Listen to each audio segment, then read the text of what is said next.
question, this is open format. I'd like you to raise your hand. The one request I do have is that we do have hosts in red jackets. They have microphones with them. So if you've got any sort of question about the Canadian Premier League, about Cavalry FC, how this came to be, or Spruce Meadows as a venue for soccer in this city moving forward, raise your hand. Just give us a moment to get a microphone to you. I'm going to start, and I want to ask the commissioner a question. What's your vision for this league in 5 years? Dream for us, because I think just today, you know, I work in sports media, we are blown away that an expansion team can do this. And 2 years ago, it was Leicester City at 5,000 to 1. Give me your wildest dreams for the CPL. So it's interesting. It's interesting because our wildest dreams are happening right now. You know, I've been talking for months now about the dream of launching in April of next year of 8 to 10 clubs, and we're right in that zone right now. And with a couple of expansion clubs that we'll be able to announce as well. But really interestingly, what's happened is that we talk about fueling this movement. We're now talking to, including the original 8 to 10 clubs, we're talking to 22 regions and cities right across the country. So as you think about the next 5 years, we've been very clear about talking about promotion, relegation, a first division, a Premier League, and a second division. That just changes soccer in a phenomenal way, right? So the opportunity to replicate that right across the country that's the vision. Because think about, as Tommy said, the number of Canadians that are playing at a professional level and what it does for us from a national perspective. I will say this to you though, and I didn't say it before, and I'm probably not supposed to say this out loud, but I will tell you that this might be the most special place to see soccer played in this country going forward, in my opinion. But don't tell anyone I said that. Tommy, on that note, I do want to ask you how you, a guy who's well respected in the football community here in town, managed to get together with Spruce Meadows and where a horse jumping pitch could be turned into a soccer pitch. How did that come to be? Interesting, because my wife's into show jumping, my daughter as well, and we got invited by the mutual sponsor at TELUS, Lorenzo Chico, that came in and introduced us. And I was walking along, and the first time I met you, Linda, was actually in the international ring, and we were just looking around. And I turned and said to Lorenzo, this would be a great place for soccer. And then the conversation got brought forward to Linda and Ian, and we sat down, and it then just escalated. And then when, like any good idea and synergies, it just gathered steam, and here we are today, unveiling Cavalry Football Club. Linda, I'll get you just to react to that, your first catching wind of the potential of another sport here at Spruce Meadows. What was the initial reaction? Was it crazy? Was it a light bulb moment? Of course we have to do this? Or was there just, okay, let's think about this, what's going on? Well, I think ideas always start small, and then you germinate them, and they can grow into something quite large. And we're providing the rain for the germination. And but when Tommy said, well, you know, we could play soccer on our grass fields, I said, well, I'm pretty sure that the football clubs won't have the same divots as our horses, so I think we'll be fine. We only cut a quarter-inch difference on our grass, so we'll be able to make it work. And Ian, just your reaction to that as well, because I know you've been so instrumental in helping grow the Spruce Meadows brand as well. Well, it's been with unbridled enthusiasm, and you know, the puns are just going to keep coming. But what's interesting is Spruce Meadows has hosted many different sports over the decades. From the ladies LPGA here doing swing practice to 24-hour relays to our own run series. But this one seemed to have a little bit different touch and feel to it. And then as we got to understand the community and understand the vision of the league and all those kinds of things, all of the pieces of the puzzle aligned, and here we are. I would open it to the floor for questions here. If you have one, just raise your hand. Anything, there are no bad questions here. I've exercised most, I believe, so don't be shy. We've got a microphone over here. What about our foot soldiers? Are you excited or what? This venue's got something special. Okay, here we are. We've got a question right up here. If you could just introduce yourself and then the question. I'm Danny Austin from the Calgary Sun and the Herald. I guess this is more for Tommy, but just what sort of emphasis will there be on local players when you look at sort of filling in the team? We're looking at breeding our own. So we've got stables out back. Yeah. No, listen, we're about local players. We're going to look at local first, scour the area, see what the talent is currently about. Then we're going to look national, and that'll be the next one. And then any pieces that we're missing, then we'll look international. But it's definitely going to have a heavy focus on what's around here locally and giving some local products a chance to play. And David, just a quick follow-up to that. Do you know what your import rules are going to be versus how many nationals will have to be on each roster? Well, I won't disclose them at this point in time, but I can tell you that as an owner group, we've sat around the table, we've had deep discussions around this, and to a person in our ownership group and all of the executive involved, heavy emphasis on Canadian content and real and meaningful time on the pitch. That's very important to us. It's one of the pillars that we've built the vision of the league under, and really we talk about developing not just Canadian players, but we talk about developing Canadian coaches, and we talk about developing administrative Canadians to run the type of league that we're envisioning for the future. So this is all about by Canadians for Canadians. That's the line, and we've all bought into that. And I can't tell you how exciting it is to see a group of people around the table all buy into that same vision and really believe in it and literally hand on heart talk about it. Any other questions? Just raise your hand and we'll bring the microphone to you. Got another follow-up? I would just like to add, we wouldn't be in it unless there was Canadian. It is about promoting Canadians. We have, I believe in any sport in Canada, we have the best athletes in the world. It's just a matter of having the right avenue to get them to top international competitions so they can either win gold medals or World Cups. And I guess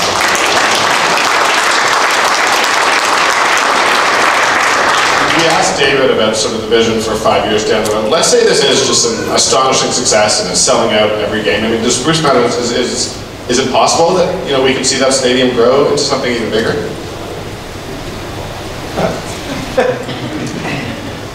Time will tell. I think the community will tell us that. If there is enough support, not only in the Calgary franchise, but also across Canada, I believe that I believe in rainbows and I believe in unicorns. So I'm confident that it will work out.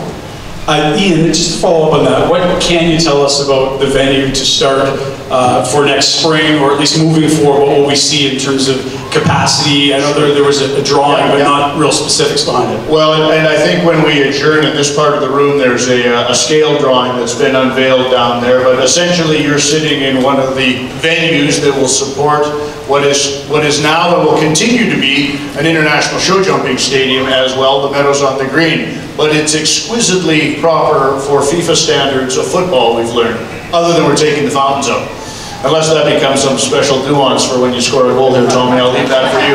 But within that, our designs include seating for 5,000 and then additional hosting facilities. A small mock-up of one is actually in the room here. If you look over to the east side of the stadium, you'll see there'll be a dozen little barracks blocks over there for the Cavalry fans that you could have a dozen or so guests in to enjoy the game and look out over the stadium. There's not a bad seat in the house.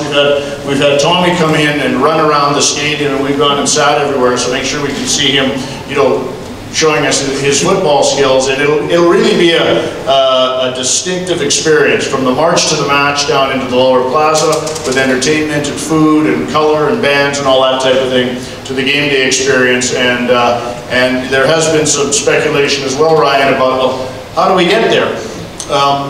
We currently get 500,000 show jumping fans a year here that seem to be able to find the place. And interestingly, the City LRT line currently ends at Bridlewood, Somerset, and Spruce Meadows will continue with its complimentary shuttle service from there to get fans to and from the game if they're not driving into park. So there's really no reason not to have accessibility. Going forward, it may be a different station as the city continues down with newer stations designed for some of the newer communities south of here. So we're looking to have 5,000 seats and maybe up to 7,000 capacity with hosting and venues and that type of thing on the ring to start. And I think that's a big ask for us to go and get our membership going and to get people engaged, but I think it's realistic and it's a goal we've set. Linda, did you want to add to that? Or, yeah. I do want to add to that because I think it's vitally important for me to say that we will stay true to our traditions of what my mother and father built at Spruce Meadows. So much of what you'll see in the beginning will be temporary stadium, and we'll be able to take it down so that we can offer our show jumping in the summer months. So that is a very important component to me, that we really do hold on to what they have built here, because it is a very precious place that many aspire to have, and we're very fortunate to be able to offer this venue for a home base for the Cavalry Football Club. And I would also like to reiterate that Ian said, is that we've had a wonderful sponsor called Pacific Western Transportation, and they have for 42 years have offered free transportation from the last LRT stop to Spruce Meadows, and so they will continue that, and that's a very special gift that they are also providing to the citizens of Calgary. Any further questions from the crowd?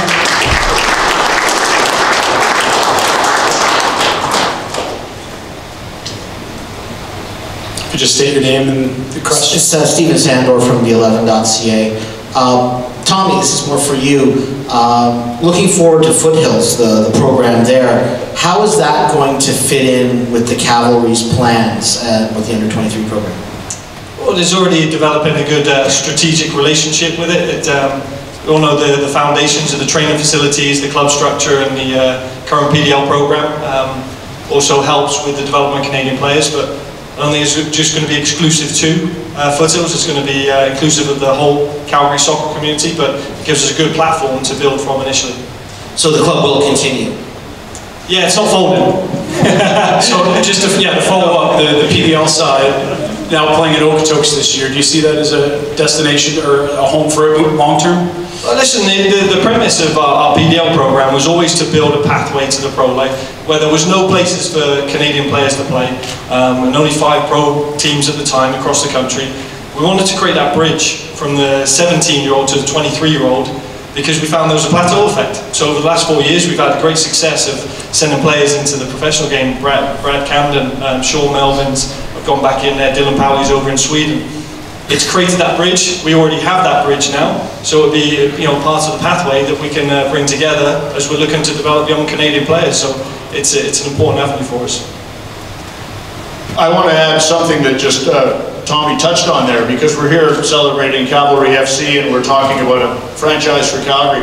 You know, Spruce Meadows is in the MD of Foothills, and the MD of Foothills has been wonderful in its support, not only of this venue, but now with the PDL team playing in Okotoks, and I might add, undefeated this season at the top of the table with a week off, so that's going very well. And it really is a game for, as we talk about the community overall. The MD of Foothills, I don't know, this would have to be the media looking at this. This may be the first professional sports franchise ever in the MD, unless there was a hockey team at some time back in those. So we're very proud of that as well. And while our mailing address has Calgary on it and all those types of things, we're very much part of the MD and have been very, very, they've been very, very supportive to us throughout this entire exercise. Any other questions? We've got a few more minutes. Yeah, right there. What time of year will the season be played? That's a good question for the Commissioner, David. So we've been clear that we're going to play starting in April, and we'll play through to the end of October. And one selfish question, will you have Bovril and pies? Will we have Bovril and pies?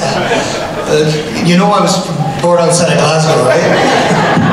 We've moved on from Bovril and pies, but I'll talk to them. It's a delicacy. And just to follow up on that real quick, you mentioned the schedule. Can you tell us about length of season, home away, if there's a playoff format or just a straight season? Great questions. So full-on league table, that's it, champion crowned, the champion of the league. We're actually working to have the champion of the league go on to the CONCACAF Champions League, so they'll get an automatic berth that way. That happens in all the CONCACAF nations. Anyone who wins their league table gets an automatic berth, so that's important to us. The idea is 14 home and aways, plus Canadian Championship games as well. So we'll play right through from April through October, and it'll be a great season, no doubt. November, December, January, February, and even March, tough to play the game in this country. We have to realize where we are, and yeah, so that's where we landed on. So it's a 28-game league schedule. 28 plus. And then the Voyager Cup games. And that depends on how many teams are in the Premier League to start. Another question, just one row behind. It was kind of answered. I was wondering how many home games there was. Just wanted to introduce myself. I'm Alan Alger with the NBA Foothills. I'm the councillor for the area, including Spruce Meadows, with our contingency here, and we're welcoming this with open arms. I think this is going to be great for the community.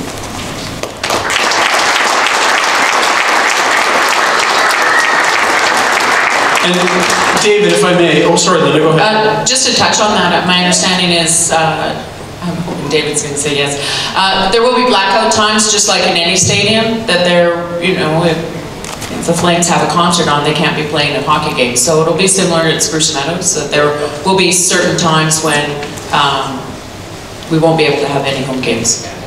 That's the job of the magicians at the CPL office, to make sure that the schedule works. Because in any world that we live in today, no one facility can be just only for soccer or football. Right? You have to think of other events.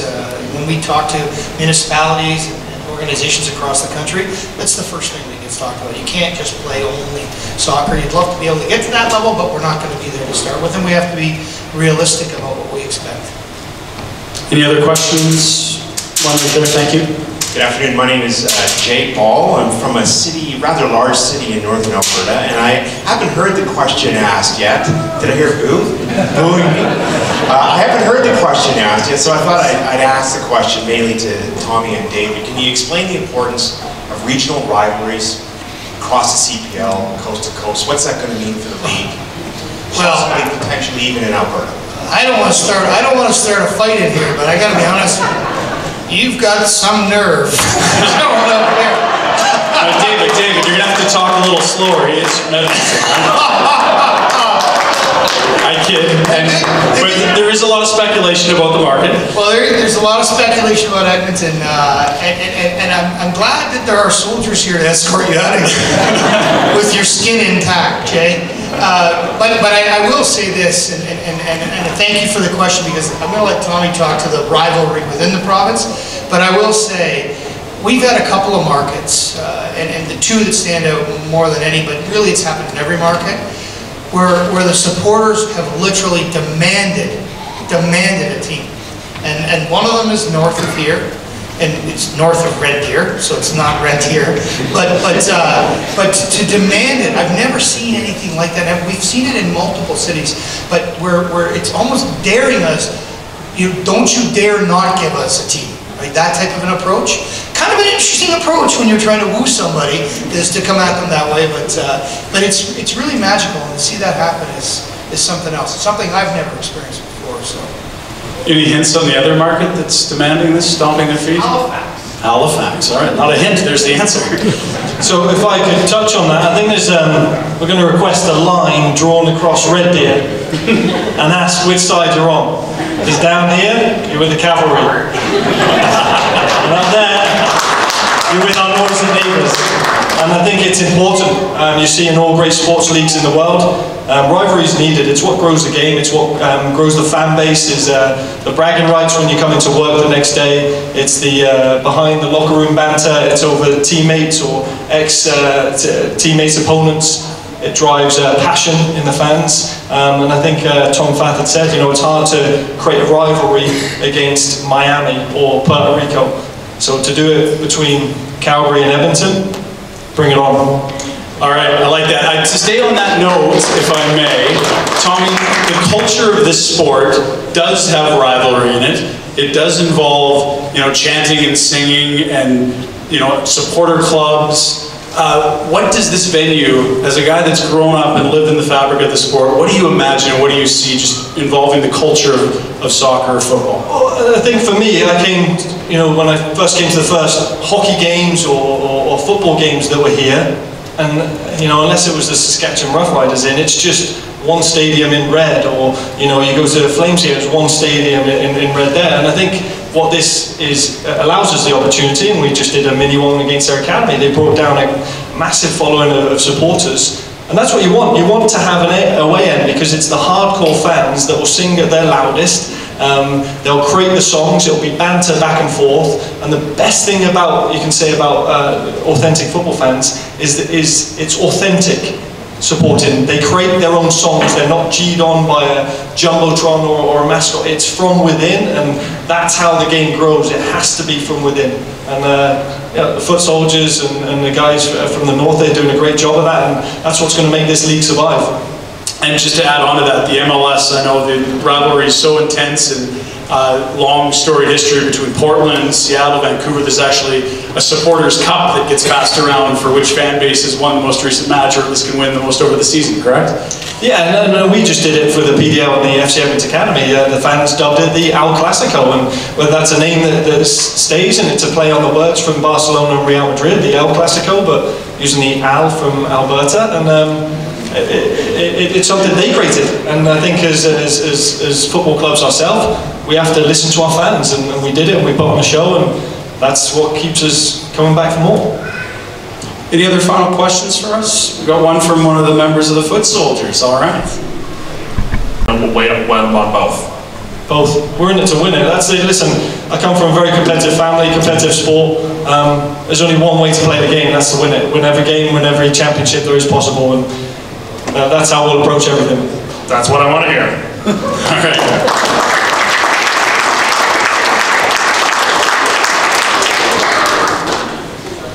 Final opportunity for question. If that's it, I'll get Ian just to add one note. I believe we have promo codes going out to everyone in attendance today. If you have any information about ticketing, membership, season tickets, and all the fan experiences that we'll have starting next April.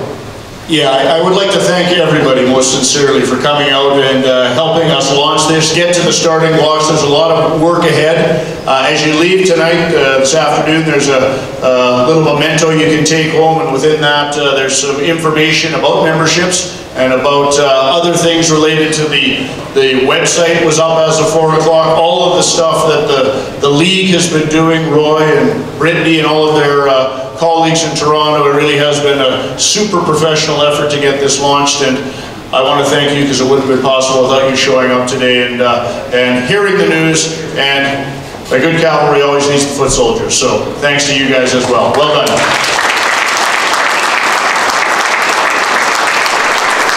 I do want to thank David for coming all the way out for today. Linda, thank you for your excellent support of bringing soccer professional sport to Calgary. Tommy, your rich football history in this city, and Ian for all you've done as well. An exciting day. I hope in 20 years, in 10 years, when we look back, we can all say we were there that day that professional soccer came to Calgary. Thanks for being here. Feel free to mingle, say hello, take photos, and of course, food and beverage as well.